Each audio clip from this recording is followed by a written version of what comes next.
If I had my way, everything would be so nice. This world would be like Paris. No, it would be a paradise. No one would ever have to say, I'm going to get my wish someday. All one would have to do is say, this is my order, if you may. Welcome to the School Without Walls, another episode of the School Without Walls. I am the host, Antonio Hobbs. My guest today is Pastor Terrance Williams. You're the pastor of Living Word Baptist Church here in Pine Bluff.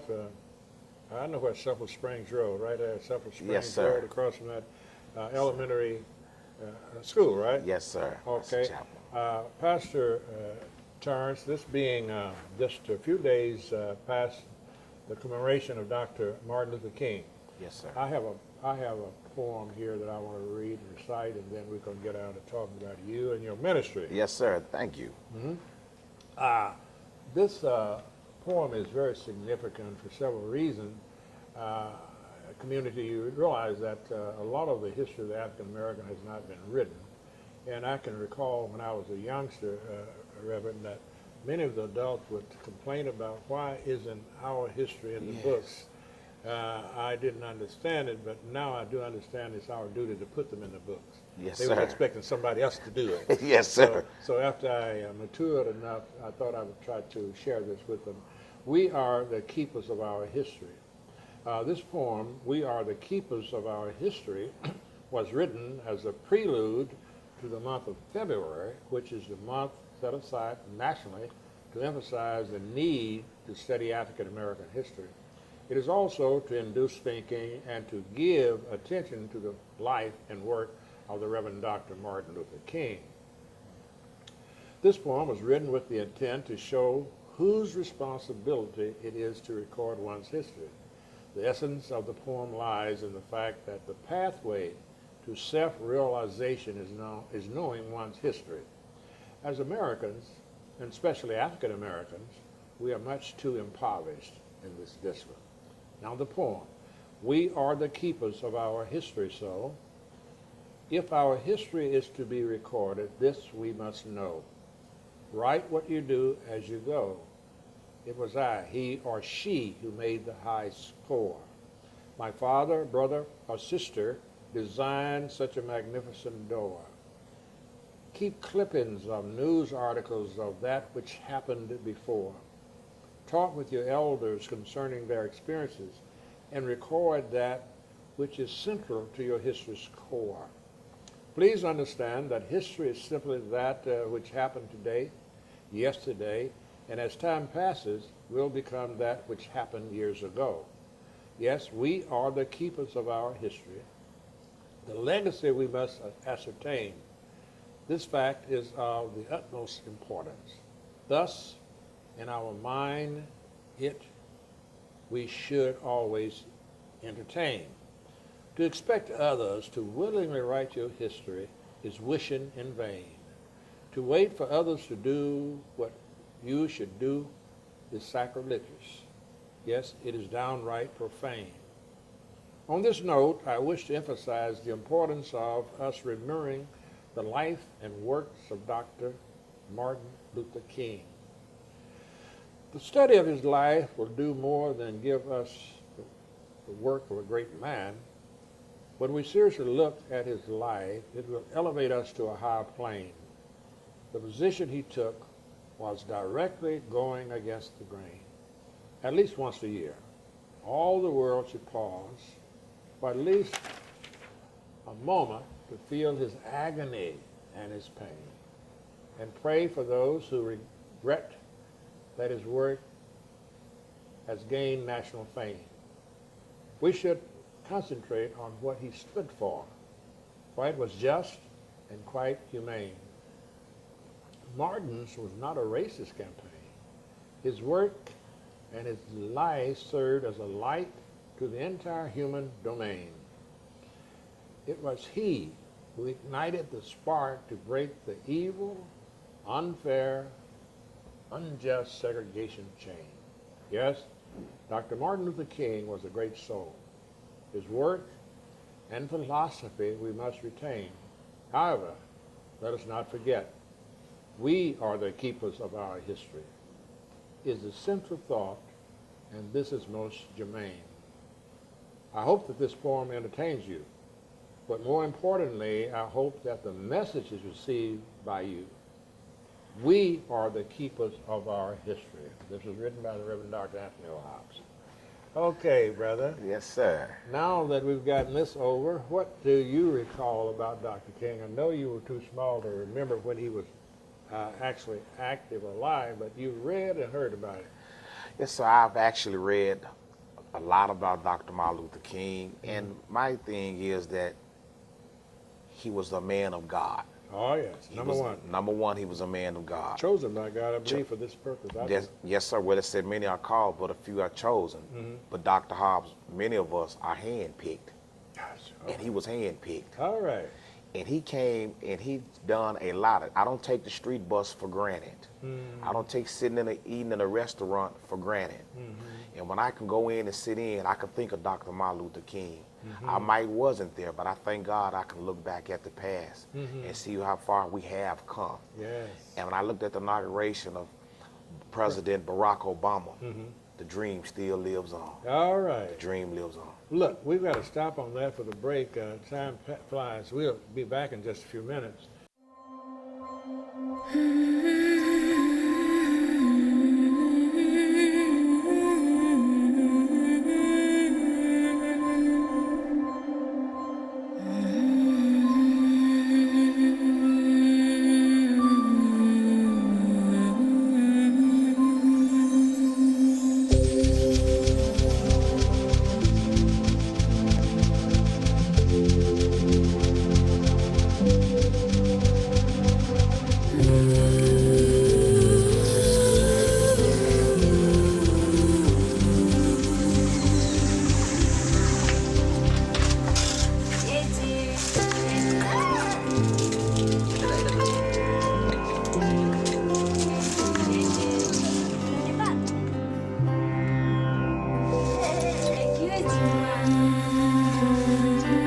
See where the good goes at goodgoes.org.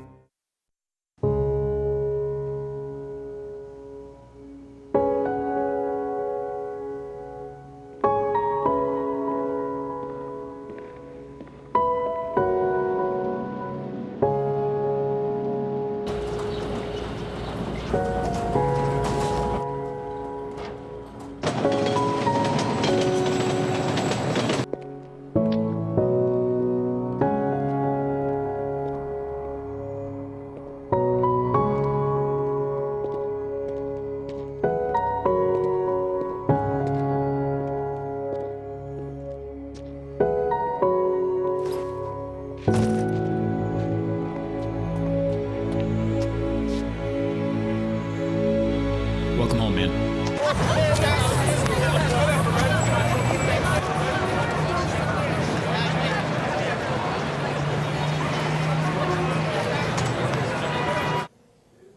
Those of you who have just joined us, I'm Dr. Anthony Hobbs, host and founder of this educational program called The School Without Walls. My guest is Pastor Terrance Williams. Pastor, during the break we were talking about your life, and I like to start with the question.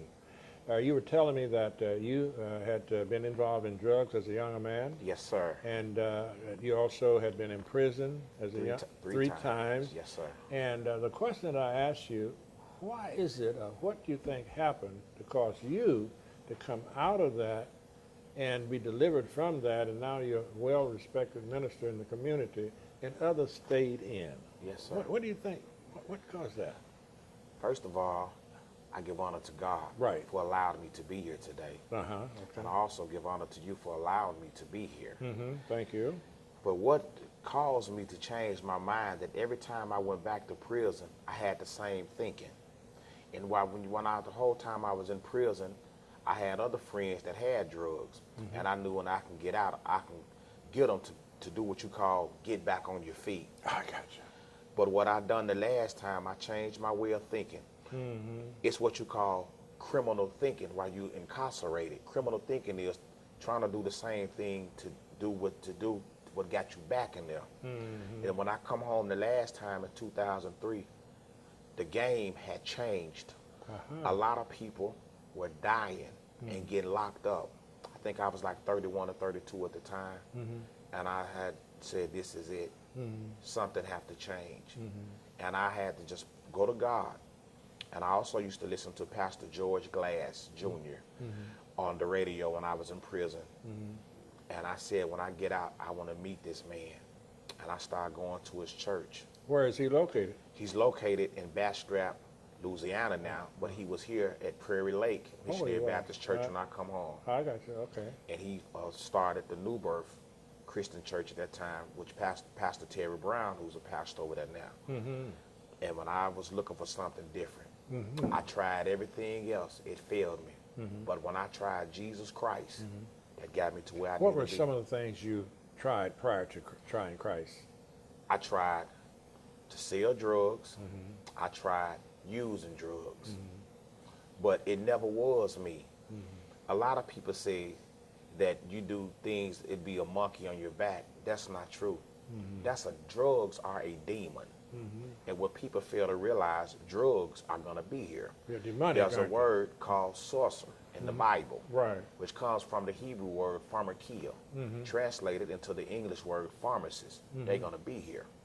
But it's up to you to choose them or to not do them. So therefore, we have to be spirit-led. Anytime you're dealing with something that overpowers you, that's not of God. A lot of things that we do, we can't stop on our own. It takes the Lord. In other words, I'm hearing you say that being a free agent, we must choose life or death.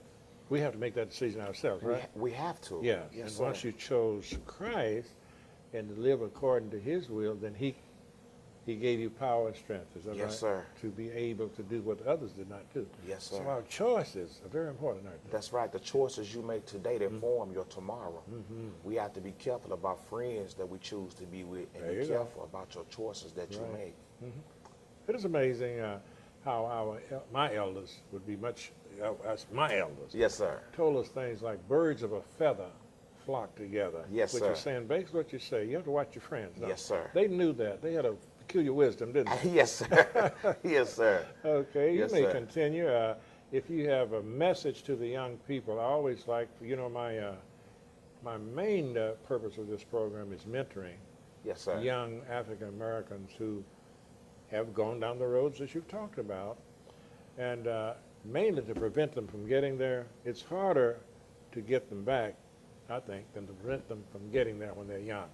So what would you say to the young people who haven't gotten in that position right now, haven't gotten in trouble? What would you say to them? And that's your mic right there. What I would like to say is be careful of who you choose to be your friend. And nowadays, it's so much education out there that you can get, and it's available for you all. Because I had the privilege to go into to Mrs. Amy Hobson, to go to the juvenile detention, and I spoke. And when I looked at a lot of those kids that were there, they was from broken homes. Oh, yes. So It was from broken homes. And a lot of things do start at home, but a lot of things also is not against the parents either. Because I have known parents to raise good children, but they went astray. My thing is to be careful what you get involved in. If you can't get involved in after school activities, get involved in more of your church activities. If you have a pastor. And like you said, Dr. Hobbs, we need more mentors. That's what we need, don't we? If you looked in the Bible, it was mentors all through the Bible. Moses, he had Jethro. Right. Naomi had a Ruth. Right. Paul had a Timothy. And just like the U.S. All president, the roads. Yes, sir. Bill had a Hillary. Right.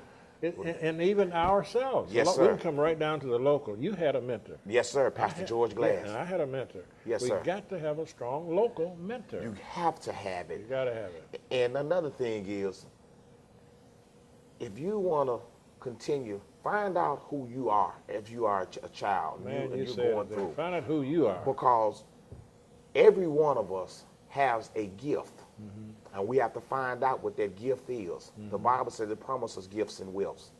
But my thing is to the young African American or American, whoever you are now, that you have to choose the path that you want to go down now. Because going in prison, you can't eat when you want to eat. Okay. The last meal is served at either 4:30. You might want to eat at 8:30. Shower with different people. And you know, you do not want to do that. When you lose your freedom, you lose it all. That is so true. That is so true. We're going to stop on that note. It's about time for this break. We'll be back for the final section. Yes, sir. In just a few minutes. I'm home and I love it. I'm home where I belong. I'm home and I love it. I'm home where I belong. It's always nice to come home. But these days, many Americans are at risk of foreclosure and losing their homes.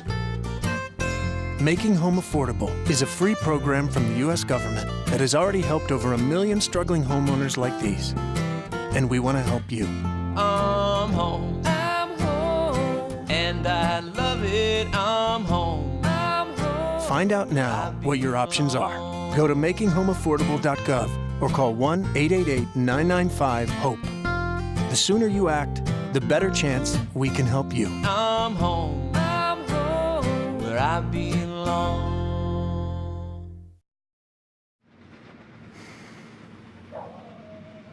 I look up to a lot of the older heads, you know, the innovators, the heads of the art movements of the past.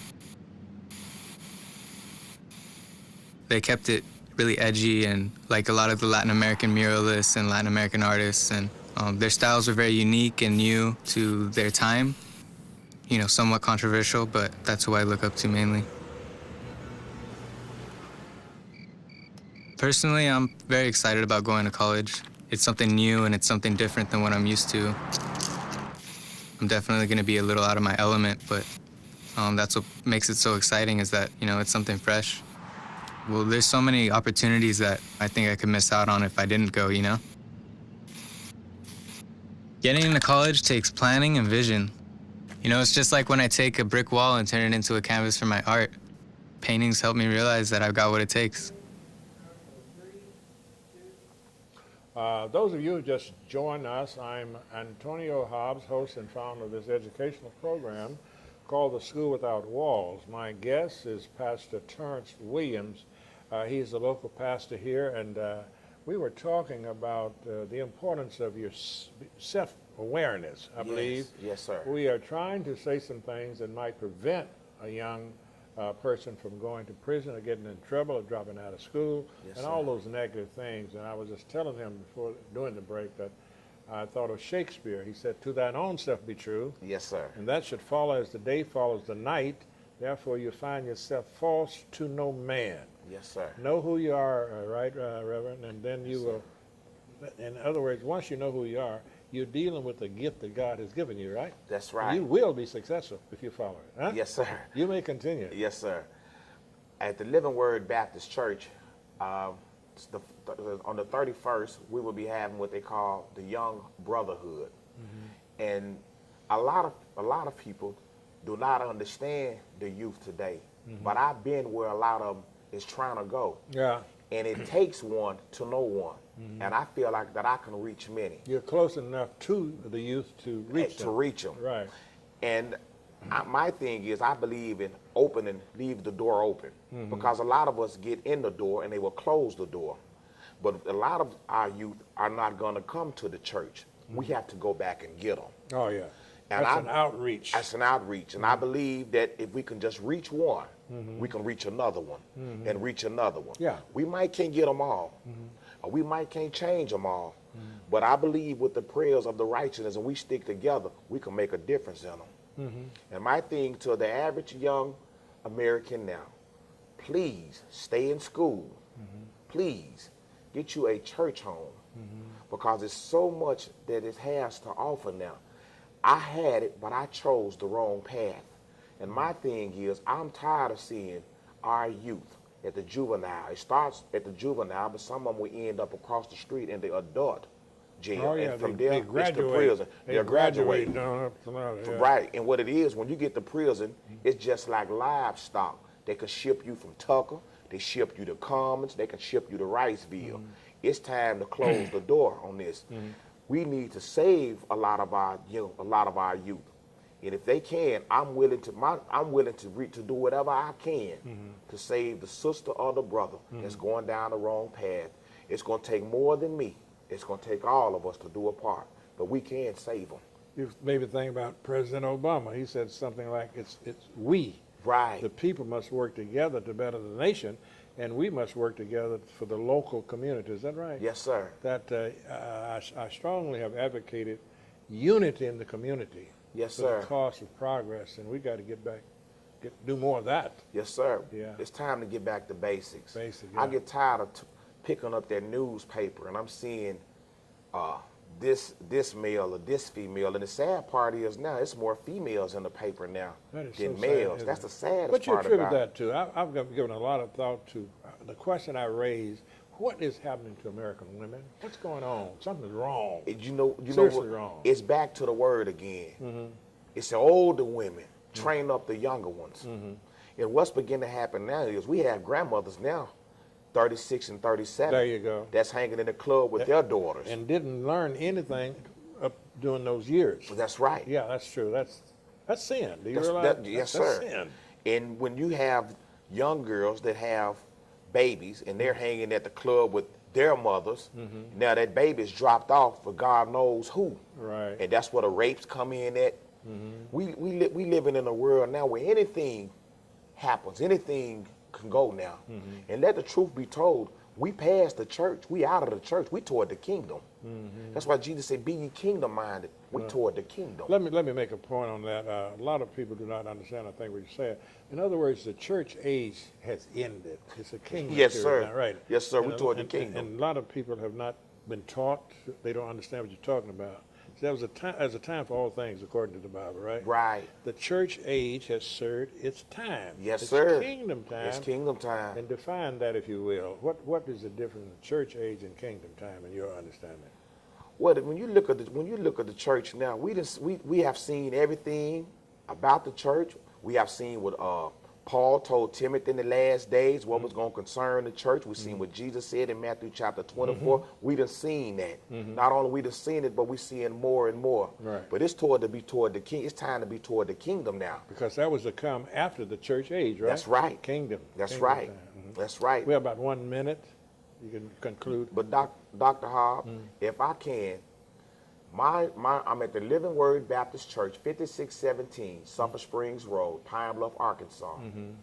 I am willing to do whatever I can to help the youth. My number is 870-794-3514. 794-3514. Preaching will get folks out the world, but teaching will get the world out of folks. Amen. So our people going to perish for the lack of Lack knowledge. of knowledge, that's scripture. Let me say this. I would like for you to come back in about X number of months, maybe 3 or 4 months, and give a report on the progress Yes, sir. you've made with your outreach, because that's where I'm all about. Yes, sir. I'm advocating to all pastors to try your best to move from within the walls of your church to persons going outside, seeking those who are lost. Yes, sir. That is what I'm advocating.